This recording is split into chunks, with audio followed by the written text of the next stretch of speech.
পৌষের শুরুতে রাজধানী থেকে শীত অনেকাংশে গায়েব হয়ে গেছে। একই অবস্থা অন্যান্য শহরগুলোতেও। হঠাৎই দেশের তাপমাত্রা 1 থেকে 3 ডিগ্রি সেলসিয়াস বেড়ে গেছে।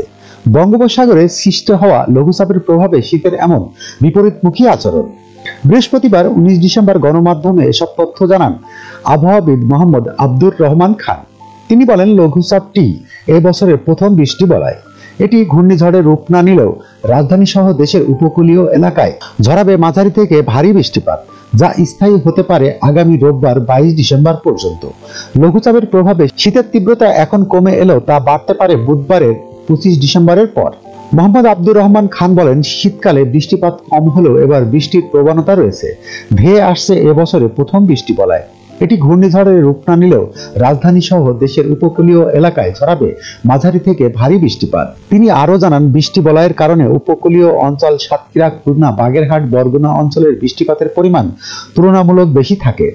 আর উত্তরাঞ্চল বাদে দেশের অন্যান্য অংশে হালকা থেকে মাঝারি বৃষ্টিপাত হতে পারে।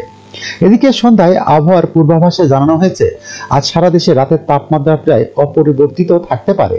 এছাড়া শুক্রবার 20 ডিসেম্বর সারা দেশে দিনের তাপমাত্রা সামান্য কমতে পারে, তবে রাতের তাপমাত্রা 1 থেকে 2 ডিগ্রি সেলসিয়াস বাড়তে পারে।